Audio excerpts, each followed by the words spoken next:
जैविक हथियार इंसानों के लिए कितने खतरनाक हैं? जैविक हथियार के मामले में दुनिया में कौन कौन से देश कहां हैं? क्या कोरोना वायरस किसी किस्म का जैविक हमला है?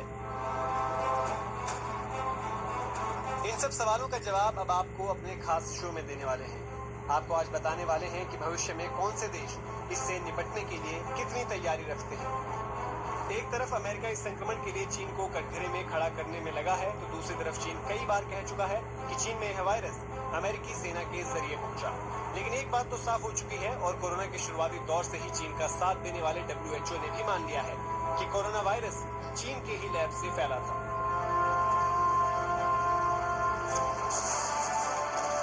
पुराने जमाने के युद्ध न सिर्फ घोड़े हाथियों पर लड़े जाते थे, बल्कि कई बार इनका इस्तेमाल हथियार की तरह भी किया जाता था। पहले विश्व युद्ध में दुश्मनों को हराने के लिए घोड़ों और गधों में होने वाली ग्लाइंडस बीमारी को जैविक हथियार बनाया गया। इस बीमारी के जुआड़ुओं को इन्हीं पशुओं के जरिए दुश्मनों के खेमे में भेजा जाता था। दूसरे विश्व युद्ध के बाद कई देशों ने इस बीमारी पर रोकथाम कर ली, लेकिन भारत में आज भी बीमारी सैकड़ों घोड़ों, खच्चरों और गधों की जान लेती है। इस लाइलाज बीमारी से ग्रसित पशु की मौत तो होती है, उसके संपर्क में आने वाले इंसानों की भी मौत हो सकती है। कोरोना वायरस को लेकर भी सवाल अभी भी वही है कि क्या ये वायरस भी चीन का पैदा किया हुआ कोई जैविक हथियार तो नहीं? ब्यूरो रिपोर्ट देख। तो चलिए, इस रिपोर्ट को तो आपने देख लिया है, लेकिन ये भी समझना जरूरी है कि आखिर जैविक हथियार होते क्या है। ग्राफिक्स के जरिए आसान भाषा में बताते हैं, इंसानों को मारने के लिए वायरस का इस्तेमाल हो तो वो जैविक युद्ध होता है। जी हाँ, ऐसे में सामूहिक नरसंहार के लिए जैविक हथियारों को काफी अच्छा माना जाता है और इसी दिशा में बात हो रही थी। जीवाणुओं, विषाणुओं या फंगस का इस्तेमाल संक्रमण फैलाने के लिए होता है। Valley fever virus, Ebola virus जैविक हथियार, ऐसे ही और भी जैविक हथियार जिनका इतिहास के पन्नों में जिक्र है।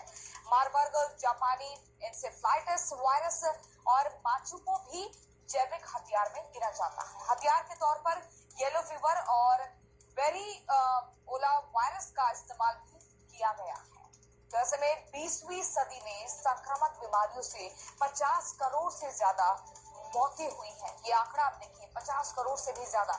इनमें से लाखों मौतों का कारण जानबूझकर किए गए हमले थे। ये हमने आपको बताया कि किस तरह से क्या कुछ जैविक हथियार में आता है, लेकिन कब कब हुआ है ये जैविक युद्ध, ये भी जानना जरूरी है। तो 1939 से 1945 जापान ने दूसरे विश्व युद्ध में चीन पर जैविक हमले किए थे। ये जानना बहुत जरूरी है क्योंकि इसको कब कब अंजाम दिया गया। 1939 में जापान ने टाइफाइड वायरस रूस की पानी की पाइपलाइनों से मिलाया था और 1980 की बात करें तो इराक ने ईरान में रासायनिक हथियारों का इस्तेमाल किया था। तो 1980 की बात है, लेकिन 1984 में भोपाल गैस कांड में 3000 से ज्यादा लोग मारे गए थे। तो कब कब क्या इतिहास रहा। 1984 में हादसे के बाद जैविक हमले का आरोप लगा था। माना गया था कि जैविक हमले से ही लोगों की जान ली गई है। 1986 में श्रीलंका में सक्रिय तमिल गोरिल्लाओं ने जैविक हथियार का प्रयोग किया था। लेकिन वहीं 1986 में अगर बात करें चाय बागान की कमर तोड़ने के लिए चाय में पोटेशियम साइनाइड मिला दिया था। तो ऐसे में 1988 की बात करें तो कुर्दों के खिलाफ मस्टर्ड गैस और डरबे एजेंट का इस्तेमाल किया गया था। तो जैविक युद्ध का इतिहास आपको बता रहे हैं। 1995 में टोक्यो मेट्रो में सरीन गैस के हमले से 12 लोगों की मौत हुई थी, 12 लोगों की जान। 2013 की बात करें तो घोतू में एक रासायनिक हमले में 1000 लोगों की मौत हो गई थी। तो ये जैविक युद्ध किस तरह से हुआ, लेकिन 2014 से 2017 में सीरिया में जैविक और रासायनिक हथियारों का जमकर इस्तेमाल हुआ। 2014 से 2017 में जैविक हथियार के कारण सीरिया में हजारों लोगों की जान चली गई थी। 2017 में अफगानिस्तान में कई लोगों के शरीर में अचानक फफोले होने लगे थे। 2017 में जैविक हमले का शक व्यक्त किया गया था।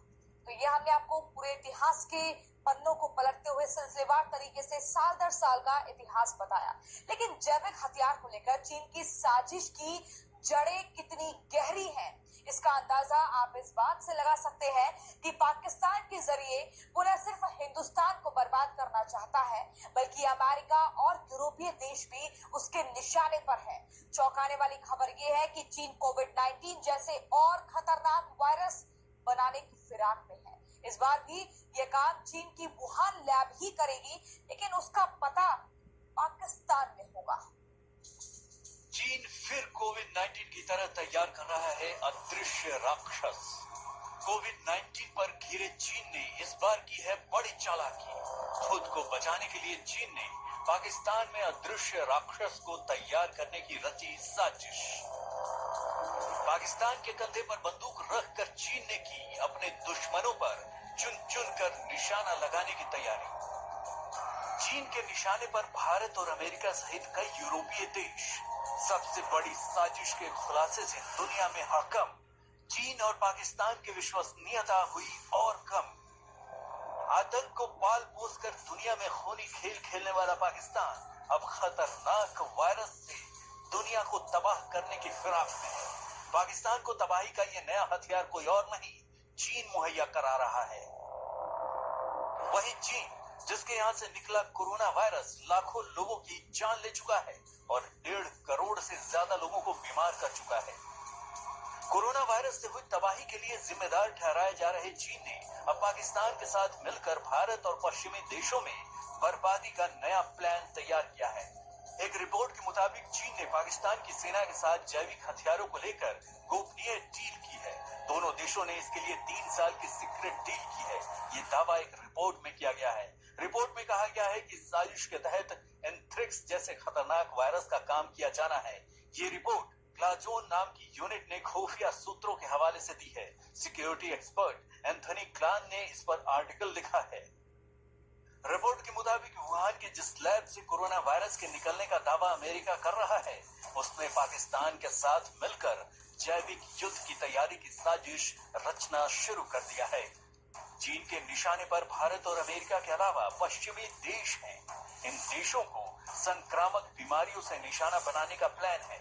खास बात यह है कि रिसर्च पर होने वाला खर्च चीन की वुहान लैब ही उठाएगी। रिपोर्ट में एक इंटेलिजेंस सोर्स के हवाले से कहा गया है कि एंथ्रेक्स जैसे वायरस का इस्तेमाल हथियार के तौर पर किया जा सकता है। इसके लिए पाकिस्तान और चीन के बीच 3 साल की सीक्रेट डील हुई है। वुहान लैब ने पाकिस्तान की ministry of defence and science technology organisation के साथ उभरती संक्रामक बीमारियों पर रिसर्च और संक्रामक बीमारियों के जैविक नियंत्रण के लिए समझौता किया है। इसके तहत जैविक हथियार तैयार किए जाएंगे। इसके लिए जरूरी मिट्टी से संबंधित टेस्ट किए जा चुके हैं। चीन ने पाकिस्तान के वैज्ञानिकों को इस बारे में डाटा और दूसरी जरूरी जानकारियां उपलब्ध करा दी हैं। समझौते के तहत चीन पाकिस्तान में एक खतरनाक बैक्टीरिया, वायरस और दूसरे जीवाणुओं पर रिसर्च करने में मदद कर रहा है। वुहान लैब ने पाकिस्तान को केमिकल रिएजेंट्स दिए हैं। उसने पैथोजेंस और बायो इन्फॉर्मेटिक्स पर पाकिस्तान के वैज्ञानिकों को ट्रेनिंग भी दी है ताकि पाकिस्तान खुद का वायरस डेटाबेस तैयार कर सके। इंटेलिजेंस सूत्र के मुताबिक इससे पाकिस्तान खुद को वायरसों को आइडेंटिफाई कर सकेगा, खतरनाक माइक्रो ऑर्गेनिज्म पर काम कर सकेगा और जीनोमिक टूल्स का इस्तेमाल रिसर्च और संक्रामक बीमारियों पर कर सकेगा। दुनिया जानती है कि चीन के वुहान में कोरोना वायरस सबसे पहले फैलना शुरू हुआ था। अमेरिका सहित दुनिया के कई देश इस बात का आरोप लगा रहे हैं कि वुहान के वायरोलॉजी लैब से वायरस लीक हुआ और पूरी दुनिया में फैल गया। इस बात से खफा दुनिया के तमाम मुल्कों का गुस्सा अभी कम भी नहीं हुआ था कि अब ये खबर आ गई है कि चीन दुनिया की नजरों से बचकर जैविक युद्ध के लिए पाकिस्तान को केंद्र बना रहा है। सुरक्षा विशेषज्ञों के मुताबिक चीन अपनी सीमा से बाहर ऐसे प्रोजेक्ट करना चाहता है ताकि अंतर्राष्ट्रीय समुदाय के निशाने पर आने से बच सके। वुहान लैब ने वित्तीय और साइंटिफिक रिपोर्ट भी दी है और सामान भी दिया है। प्रोग्राम को चीन पूरी तरह से फंड कर रहा है। सीक्रेट प्रोजेक्ट को आम यूनिवर्सिटी या सरकारी स्वास्थ्य विभाग की लिस्ट से हटा दिया गया है ताकि मन मुताबिक काम किया जा सके। भारतीय और पश्चिमी इंटेलिजेंस एजेंसियों का मानना है कि चीन ने खास तौर पर यह प्रोजेक्ट इसलिए शुरू किया है ताकि भारत और पाकिस्तान को एक दूसरे के खिलाफ खड़ा किया जा सके। चीन ये भी चाहता है कि जैविक हथियारों पर रिसर्च के लिए पाकिस्तान को केंद्र की तरह पेश कर सके और ताकि वो खुद किसी भी तरह की आलोचना से बच सके। खास बात यह है कि भारत और पश्चिमी देशों की इंटेलिजेंस एजेंसीज को इस खतरनाक साजिश के बारे में जानकारी मिल चुकी है। चीन अपने यहाँ इन साजिशों को अंजाम नहीं देना चाहता, लिहाजा उसने साजिश से जुड़े सारे काम पाकिस्तान की धरती पर करने का प्लान बनाया है। लेकिन अफसोस, उसकी साजिश का भांडा फूट चुका है और भारत सहित दुनिया के तमाम मुल्क इससे अलर्ट हो चुके हैं। जैविक हथियार बनाना और उसे संरक्षित करना गैर कानूनी है, लेकिन दुनिया के कई ऐसे देश हैं जिन्होंने न सिर्फ इसे बना लिया है बल्कि इसका इस्तेमाल भी कर चुके हैं। तो चलिए आपको इन देशों के बारे में ग्राफिक्स के जरिए बताते हैं। 16 देशों को जैविक हथियार के उत्पादन के लिए शक की दायरे में रखा जाता है और ऐसे में ये जो रेस है ये जैविक हथियार बनाने की, जिसमें Canada, France, Germany, Iran, Iraq और इजराइल आते हैं। वहीं जापान, लीबिया, उत्तर कोरिया, रूस और दक्षिण अफ्रीका जैसे देशों का नाम भी शुमार है। सीरिया, यूके और यूएसए के साथ ताइवान पर भी शक और संदेह रहता है। भारत जैविक हथियारों की दौड़ में शामिल नहीं है, तो ऐसे में काफी भारत जैविक हमलों से बचाने वाले मेडिकल रिसर्च को प्राथमिकता देता है और इसी के लिए भारत का जिक्र होता है। लेकिन आपको बता दें कि एक थ्योरी यह भी दी जा रही है कि जैविक हथियार बनाने की कोशिश में चीन से यह वायरस लीक हो गया। चीन जिस तरह की हरकतें करता है उसे देखते हुए दुनिया इससे भी इनकार नहीं करती, लेकिन चीन ने इसे गलत बताया है। तो आइए देखते हैं कि यह आरोप लगाने वालों का क्या कहना है।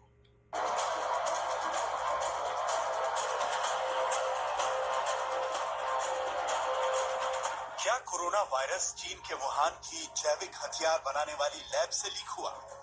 जब से कोरोना वायरस फैलना शुरू हुआ था तब से आप ऐसी बातों को सुन रहे होंगे, लेकिन अब दुनिया के सबसे ताकतवर देश अमेरिका ने ऐलान किया है कि वो आधिकारिक रूप से इस बात की जांच करेगा।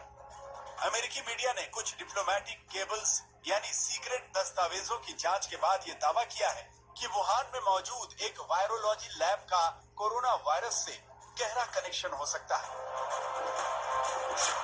दस्तावेजों में वुहान इंस्टीट्यूट ऑफ वायरोलॉजी के बारे में कई महत्वपूर्ण बातें लिखी हुई। ये इंस्टीट्यूट चीन सरकार के Hubei engineering and technology research centre for viral diseases का हिस्सा है। 2018 में अमेरिका के साइंस डिप्लोमेट्स ने वुहान वायरोलॉजी लैब का दौरा किया था।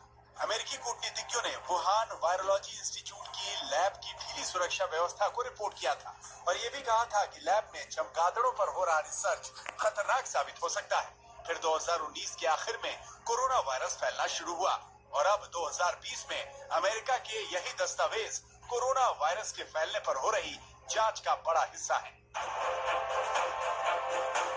अब तक यही माना जा रहा था कि वुहान वायरस शहर के वेट मार्केट से फैला है, जहां चमगादड़ों को बेचा जाता था और भोजन के रूप में उनका सेवन किया जाता था। लेकिन अब लैब से वायरस के लीक होने की थ्योरी पर दुनिया ज्यादा जोर देने लगी है। अमेरिका के एक्सपर्ट्स को इस पूरी महामारी में वुहान की इसी लैब की भूमिका नजर आ रही है और उन्हें ऐसा लग रहा है कि चीन ने वुहान की लैब से वायरस फैलने की बात को दुनिया से छिपाने की हर संभव कोशिश की है।